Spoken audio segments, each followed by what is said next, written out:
Rome, around 50 AD. A young man named Epictetus stands on an auction block, waiting for a stranger to purchase his body and his labor. He has zero physical freedom. Every hour of his day and every movement of his limbs belongs to someone else. His owner was notoriously brutal, providing minimal food and frequent beatings. On one occasion, the master began twisting Epictetus's leg out of pure malice, applying steady, violent pressure to the bone. Epictetus looked at the man and offered a calm warning. "If you bend my leg, it will break." The master continued to twist until the bone snapped. Epictetus simply looked at him and said, "I told you so." Despite being treated as property, Epictetus spent his nights building an internal fortress.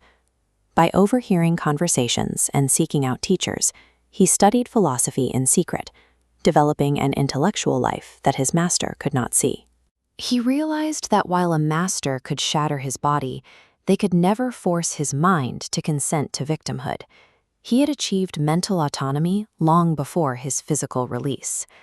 Epictetus built his philosophy on a binary observation. To survive his reality, he divided the entire world into two absolute categories. A golden inner circle represents things completely within your control, your judgments, intentions, and will. The dark outer ring represents everything else, your body, property, and status. An abuser can strike this outer ring, but the inner circle remains perfectly stable. While Epictetus remained mentally clear in physical iron chains, the wealthy Roman patricians around him lived as subjects to their own anxiety. They were bound to their gold and social standing by invisible strings of fear. After 30 years of slavery, Epictetus was finally released at the age of 60. Yet this massive change did not alter his behavior. He remained as disciplined and simple in his habits as he had been when he was owned. He moved to Greece and established a school. There, he became a sought-after teacher, instructing both freed slaves and the Roman elite who traveled across the empire to hear him speak. He taught that freedom is not found by trying to control the world around you, but by achieving absolute mastery over your own judgment. Epictetus never wrote his own philosophy. His student Arian recorded his lessons, compiling them into the Enchiridion, a handbook designed to function as a practical mental technology. The handbook is based on a single psychological rule. Suffering does not come from the events we face, but from the judgments we form about those events. Using this rule, a Stoic views the loss of a job or the end of a relationship as an external change. Because these events occur in the outer circle, they cannot damage the character of the person in the center. 2 centuries later, this framework reached the highest levels of Roman power. Emperor Marcus Aurelius studied these scrolls obsessively, using them to maintain his composure while managing the pressures of war and plague. It remains a notable irony of history that the most powerful man in the world relied on the mental framework of an abused slave to govern his own mind.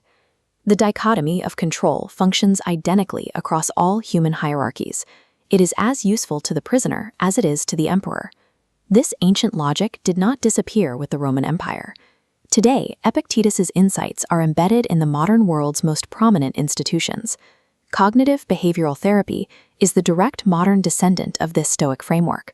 Modern psychologists use Epictetus's exact rule to help patients identify uncontrollable external events and consciously change their judgments about them to reduce suffering. A man who possessed no legal rights and was physically crippled provided the blueprint for a system of mental autonomy that remains a standard for resilience today. Epictetus's life offers a final imperative: take ownership of your mind. Refuse to hand your will over to external circumstances, to systems of power, or to the behavior of others. Freedom is not the absence of external chains, but the conscious, unbreakable mastery of internal choice.